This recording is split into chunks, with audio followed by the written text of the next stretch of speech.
Demand చేస్తూ ఉన్నాం. Sitting supreme court జడ్జితో కానీ సిట్టింగ్ హైకోర్టు జడ్జితో కానీ వెంటనే ఒక కమిషన్ వేయండి, విచారణకు ఆదేశించండి అని చెప్పి coal minister cabinet minister Kishan Reddy గారిని మేము డిమాండ్ చేస్తూ ఉన్నాం. మీరు కేంద్ర ప్రభుత్వంలో ఉన్నారు కాబట్టి రాయొచ్చు డైరెక్ట్గా లెటర్ రాయండి, సుప్రీంకోర్టుకు రాయండి, సీజేకి రాసి ఇట్లా కుంభకోణం జరిగింది సింగరేణిలో, అక్కడ సెంట్రల్ గవర్నమెంట్ వాటా 49% ఉన్నది, ఇలా సింగరేణిని ఇష్టం వచ్చినట్టుగా దుర్మార్గంగా కొంతమంది చెరబట్టినారు, వెంటనే ఇందులో లోతుపాతులు చూడాలని చెప్పి ఈ సైటేషన్ సర్టిఫికేట్ ఎందుకు పెట్టినారు, ఇదివరకు మైనస్లో పోయిన టెండర్లు ప్లస్లకు ఎందుకు వచ్చినాయి, అలా సడన్గా ఇదివరకు అడ్రస్ లేని సృజన్ రెడ్డికి కాంట్రాక్ట్లు ఎట్లు వస్తున్నాయి, ఇవన్నీ బయటపడాలంటే, దొంగలు దొరకాలంటే సిట్టింగ్ జడ్జితో, సుప్రీంకోర్టు సిట్టింగ్ జడ్జితో న్యాయ విచారణ జరగాలి అని మేము డిమాండ్ చేస్తూ ఉన్నాం మా పార్టీ తరఫున. అట్లాగే ఇవాళ రాష్ట్రంలో పరిస్థితులు నాకంటే బాగా మీకు తెలుసు. ఏ ఒక్క వర్గం కూడా పేపర్ తీస్తే ఏ ఒక్క వర్గం కూడా సంతోషంగా లేదు. ఎక్కడ వల్ల అక్కడ రైతులు రైతు బంధు కోసం ఎదురు చూస్తూ ఉన్నారు. సంక్రాంతి పోయింది, నాట్లేసే టైం అయిపోయింది, ఇవాళ ఎన్నికలు లేవు కదా పంచాయతీలలో, అందుకే రైతు బంధు లేదు. ఇవాళ మళ్ళీ చీరలు వచ్చే కార్యక్రమం స్టార్ట్ చేసారు పట్టణాలలో. అంటే ఓట్లు తప్ప రాజకీయ యావ తప్ప నీకు వేరే ఏది కూడా పట్టి లేదు. నేను ఇంకోటి అడుగుతున్నా, మేము 1000 సీట్లు ఎదుర్కొంటాం, 1000 ఎన్ని వేస్తావో 1000. కానీ నేను రేవంత్ రెడ్డిని నేను అడుగుతున్నా, మరి మీ సంగతి ఏంది? మీ దండుపాలెం ముఠా, మీ అలీబాబా అరడజన్ దొంగల సంగతి ఏంది? మీ రెవెన్యూ మినిస్టర్ పొంగులేటి శ్రీనివాసరెడ్డి, ఆయన కొడుకు, రెవెన్యూ మినిస్టర్ కొడుకు 100 మంది గుండగాలను వేసుకొని ప్రైవేటు వ్యక్తుల భూముల్లో జొరబడుతున్నాడు. దాని మీద ఏవా సిట్టు? దాని మీద ఉండదా విచారణ? అంటే ఇష్టం వచ్చినట్టు రెవెన్యూ మంత్రి కొడుకు పోయి భూములు కొల్లగొడుతుంటే, ప్రైవేట్ వ్యక్తుల భూముల్లోకి పోయి బౌన్సర్లతో పోయి దాడులు చేస్తుంటే సిట్టులు పిట్టులు ఎడదొచ్చినాయి, ఎందుకే యవు?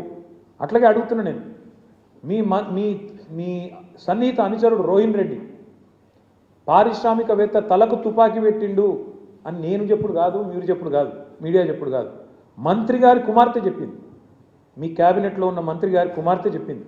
మరి దాని మీద ఏవా సిట్టు? మంత్రి గారి ఓఎస్డీ తప్పు చేసిండా? తుపాకీ ఎవడు తలకు పెట్టిండు? మంత్రి గారు ఓఎస్డీ పెట్టిండా, లేకపోతే సీఎం బ్రదర్ లాంటి రోహిన్ రెడ్డి పెట్టిండా? దాని మీద ఉండదా సిట్టు? అట్లాగే నిన్నగాక మొన్న ఏఐసిసి సెక్రటరీ 8 కోట్ల రూపాయలు ఇవ్వాలి, ఇవ్వకపోతే నీ కాంట్రాక్ట్ ఆపేస్తా అని చెప్పి కాంట్రాక్టర్ని బెదిరిస్తే ఆయన పోయి పోలీస్ స్టేషన్లో కంప్లైంట్ ఇచ్చిండు.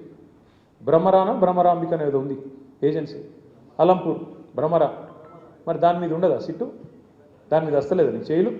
అట్లాగే నీ బామ్మర్ది మీద వేస్తావా సిట్టు? అంటే ఈ సిట్టులు పిట్టులు ఈ డ్రామాలు ఓన్లీ బీఆర్ఎస్ని టార్గెట్ చేసుకుంటేనే వేయాలి. బీజేపీని ముట్టవు, మీ కాంగ్రెస్ వాళ్ళను అసలు ఇన్ని కుంభకోణాలు డైరెక్ట్గా బహిరంగంగా బద్దలవుతుంటే దాని మీద సిట్లు ఉండవా? అంతెందుకు నేను ఇంకోటి అడుగుతున్నా, మరి ఒక మీడియా సంస్థ ఏదో కథనం వేస్తే దాని మీద సిట్టేసి 3 జర్నలిస్ట్ని అరెస్ట్ చేసినావు కదా, మరి ఇంకో మీడియా సంస్థ చెప్తున్నది సేమ్ మాట చెప్పింది. ఇంకో మీడియా సంస్థ అయితే ఇంకా దారుణంగా మాట్లాడింది. బట్టి విక్రమార్కనే ఇలా పాత్ర పోషించిండు, ఆయననే మొత్తం టెండర్లు రిగ్ చేసిండు నైనిలా అని ఓపెన్గా ఒక మీడియా సంస్థ రాసింది. మరి వాళ్ళ మీద ఎందుకు ఉండదు యాక్షన్? వాళ్ళ మీద ఉండదా సిట్టు? అంటే పగబడితే కూడా ఓన్లీ తెలంగాణ జర్నలిస్టులను పగబట్టాలా? ఓ 2 బీసీ బిడ్డలు, ఒక ఎస్సీ బిడ్డ, 3 జర్నలిస్టులు, వాళ్ళని మాత్రం లోపలేయాలి. యాజమాన్యాలను ముట్టవు, నీకు ఆ ధైర్యం లేదు.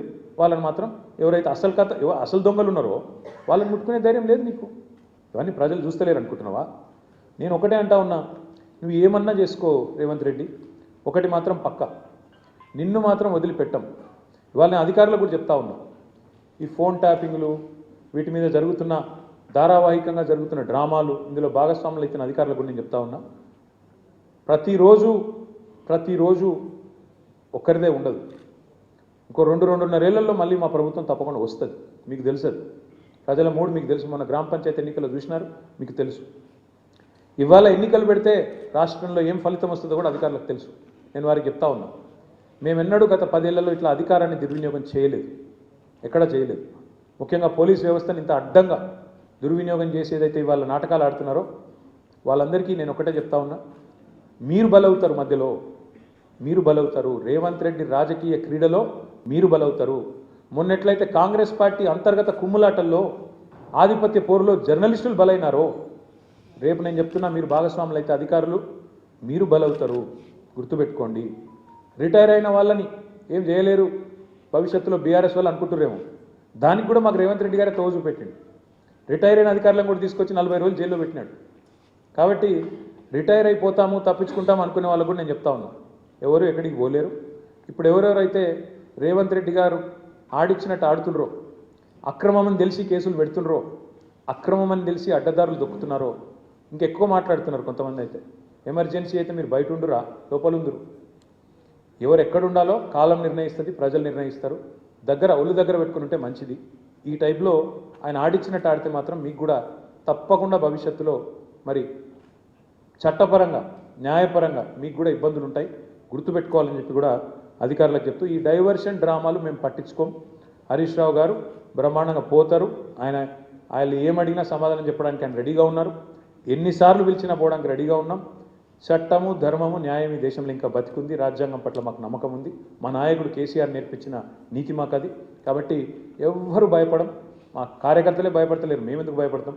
బరాబర్ కొట్లాడి మళ్ళీ తిరిగి పునీతంగా బయటకు వస్తామని చెప్పి తెలియజేస్తూ, మీరు కూడా ఇవాళ అందరూ మరి ఉదయం నుంచి ఇక్కడ ఉన్నందుకు, మాకు సంఘీభావం చెప్పినందుకు మా జర్నలిస్ట్ సోదరులకు కూడా ధన్యవాదాలు.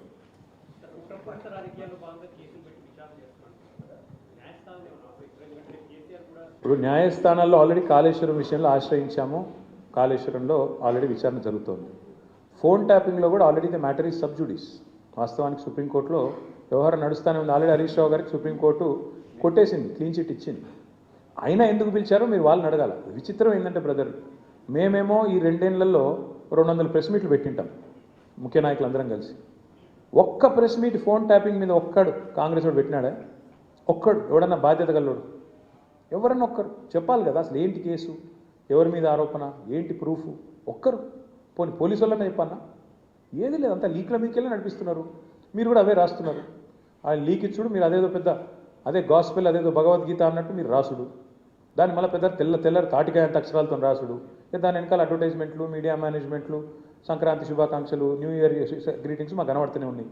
ఎజెండా డ్రివెన్ పాలిటిక్స్ నడుస్తుంది. విచారణ పూర్తి కాలేదు కాబట్టి చెప్తున్నా బ్రదర్. అందుకే న్యాయం ధర్మం ఉందని చెప్తున్నా. బరాబర్ కొట్లాడతాము, బరాబర్ న్యాయస్థానాన్ని ఆశ్రయించి 100% విచారణ పూర్తి కాలేదు. ఎందుకంటే ఆయన హరీష్ రావు గారికి ఆల్రెడీ క్లీన్ చిట్ ఇచ్చింది కదా సుప్రీంకోర్టు. ఆయన మీద ఫోన్ ట్యాపింగ్ విషయంలో ఆధారాలు లేవని కొట్టేసింది కదా. మర్చిపోయినరా మీరు? వీళ్ళు కోట్లాది రూపాయలు ఖర్చు పెట్టి లాయర్లను పెట్టుకున్నా కొట్టవతల వారిస్తుంది కదా. హరీష్ రావు గారి మీద ఎందుకున్నది?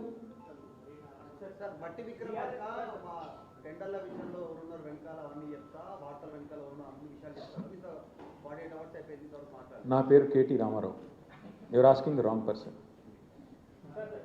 ఏమవుతుంది అన్న తెలియదు. దొంగలు వచ్చి ఉళ్ళు పంచుకుంటుండ్రు. ఒక ఆయన మిస్టర్ 20%, ఒక ఆయన బ్యాగ్ మ్యాన్. 2 బ్యాగులు పంపిండేమో. ఏముంటుంది అన్న దాచిపెట్టేది ఏముంది? పెద్ద తెలివని ముచ్చటేముంది? బ్యాగులు పంచుకొని పదవులు కాపాడుకునే బ్యాచ్ అది, దండుపాలెం బ్యాచ్.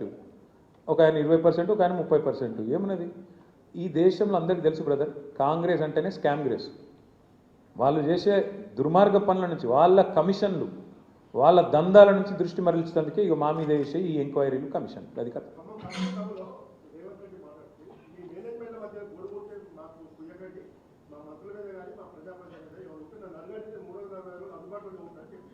అదే అందుబాటులో ఉండే ఇళ్ళకే పోతుండు కదా, ఇళ్ళకే పోయి దండాలు పెడుతుండు కదా, కాలు మొక్కు వస్తుండు కదా, నా మీద మంచిగా రాయిండ్రి, నా దొంగతనం బయట పెట్టకుండ్రి, మీకు కూడా కొంత ఇస్తాను. ఏమంటుండో మరి నాకే మెరక, మీరు అడగాలి మీ మేనేజ్మెంట్, నాకు తెలియదు. Thank you. దయచేసి నా ప్రార్థన మీ అందరితో కూడా ప్లీజ్, మా ఫోకస్ అంతా. ఎస్, ఇటువంటి జోకర్ గాలని మస్తు చూసినాం భయ్యో. ఇదివరకు కూడా మస్తు మాట్లాడిన, మకల ఒట్టింది పుబ్బల పోతుంది అన్నారు, అసలు పార్టీ తుఫేలు అన్నారు, ఇదన్నారు అదన్నారు. వాళ్ళందరి పక్కలో బల్లెం బీఆర్ఎస్. ముట్టుకోమని ఎక్కడైనా ఒకటి ముట్టుకొని చూద్దాం మేము కూడా. ఎందుకంటే వాళ్ళు మర్చిపోతున్నారు, 10 ఏళ్ళు మేము కూడా అట్లాంటి పాలిటిక్సే చేస్తే కాంగ్రెస్ నామరూపాలు లేకుండా పోయేది. ఇవాళ పాపం ఆయన అక్కసు, ఆయన బాధ అంతా ఏంటంటే, ఆయన పాపం కాంట్రాక్ట్ పద్ధతిలో, అవుట్సోర్సింగ్ పద్ధతిలో సీఎం అయింది, పేమెంట్ కోటాలో. ఆయన బాధ అంతా ఏంది? సొంత ఐడెంటిటీ లేదు, ఇంకా ఎవరు గుర్తుపడతలేరు, ఇంకా కూడా గుర్తుపడతలేరు పాపం. గుర్తుపట్టకపోతే యాక్టర్లను జైలు వేస్తాడు, యాక్టర్లు పోయి బతిమలాడుకోకపోతే జీవోలు ఇయ్యాడు. ఆయన ఐడెంటిటీ క్రైసిస్లో ఉన్నాడు. ఆఖరికి ఏదో హార్వర్డ్ పోయి చదువుకుంటాడట. మరి చదువుకొని వచ్చి ఏం చెప్తారో తెలియదు నాకు. కానీ ఇప్పుడు హార్వర్డ్ పోయి చదువుకున్నాకనైనా మరి లాగుల తొండలు, లేకపోతే అదేంటి మెడల పేగులు, ఇవన్నీ బంద్ అయితే అని ఆశిస్తున్నాం. గుడ్లు వీకుడు ఇవన్నీ బంద్ అయితే మంచిది. ఆడపోయినాక కూడా మరి ఇప్పుడు ఇంగ్లీష్ వచ్చిన వాళ్ళని తిడతాడు. నాకు ఒకటి తెలియక అడుగుతా, ఇంగ్లీష్ వస్తే ఆయనకి ఏం బాధనో నాకు తెలియదు. కానీ చిన్నపిల్లలు కూడా రేపు అందరి బళ్ళల్లో, గవర్నమెంట్ బళ్ళల్లో కూడా మా అక్క నేతృత్వంలో మొత్తం ఇంగ్లీష్ పాఠశాలలు పెట్టినాం. అందరు ఇంగ్లీష్ నేర్చుకుంటారు.